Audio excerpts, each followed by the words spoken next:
अंतरिक्ष में क्या होता है कि ग्रेविटी होती नहीं है और शारीरिक श्रम करना वहाँ पे बहुत ज़रूरी होता है, नहीं तो हड्डी क्या होता है, कमज़ोर हो जाता है।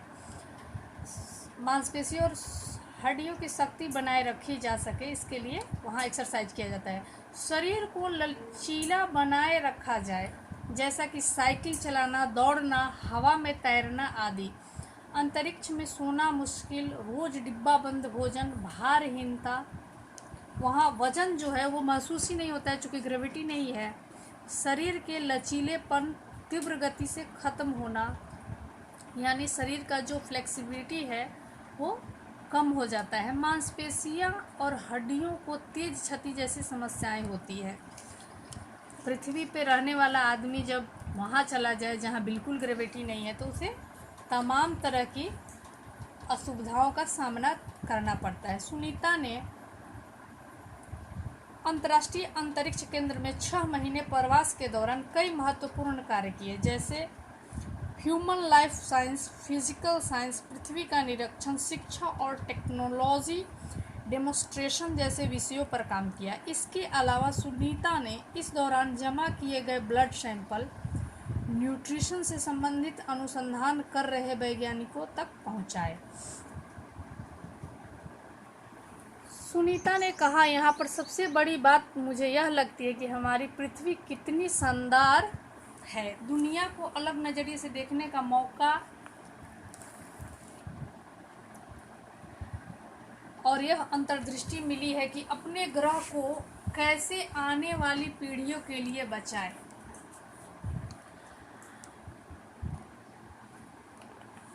अंतरिक्ष मिलजुल कर काम करने की बढ़िया जगह है और यहाँ आकर ऐसा लगता है कि हम पृथ्वी पर क्यों विवादों में उलझे रहते हैं। जब वह पृथ्वी से 360 किलोमीटर ऊपर जाकर पृथ्वी को देखने पर ऐसा लगता है, ऐसा महसूस होता है, भाईचारे की भावना आती है कि आपस में क्यों विवादों में उलझे रहते हैं। हमें सबको मिलकर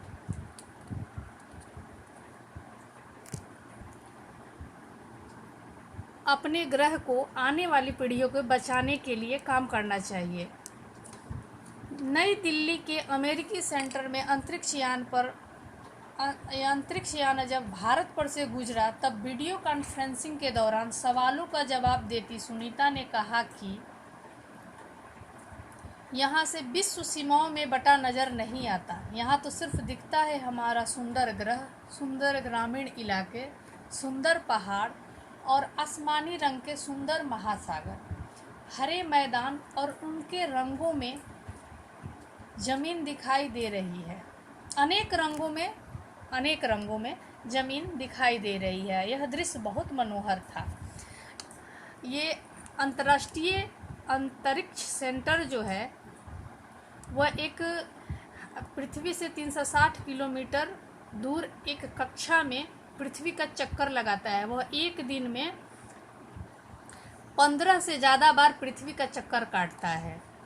वह पृथ्वी का एक कृत्रिम उपग्रह है और उसी में जाकर ये अंतरिक्ष यात्री वहीं पर जाकर रहते हैं, जहां उन्हीं अंतरिक्ष यात्रियों में से सुनीता विलियम्स एक हैं जो भारतीय है और हमारे लिए गर्व की विषय है। तो सुनीता विलियम्स ने जब अमेरिकी सेंटर से अंतरिक्ष यान से जब संपर्क किया गया तो उन्होंने भारत के बारे में, अपने देश के बारे में यही बताया कि यहाँ से कोई देश नज़र नहीं आता है। ऊपर से देखने पर तो सारे प्राकृतिक चीज़ें दिखाई देती है, जैसे सुंदर ग्रह दिखाई दे रहा है, ग्रामीण इलाके, पहाड़, आसमानी रंग, महासागर, हरे मैदान आदि दिख रहे हैं। और उन्होंने यह एक एकता का संदेश दिया। 19 जून 2007 को स्पेस शटल अटलांटिस सुनीता समेत 7 अंतरिक्ष यात्रियों को लेकर धरती की ओर रवाना हुआ। पूरा विश्व सुनीता की सकुशल वापसी के लिए प्रार्थना कर रहा था। 194 दिन, 18 घंटे और 58 मिनट अंतरिक्ष में बिताकर रिकॉर्ड बनाकर सुनीता की वापसी 22 जून 2007 को हुई। सुनीता के आश्चर्यजनक कार्य से भारतीयों और गुजरातियों का सिर ऊंचा हुआ। हम कह सकते हैं कि यदि नारी को सर्वोच्च स्थान पर बिठाना है तो सुनीता की तरह साहसी और महत्वाकांक्षी बनना होगा।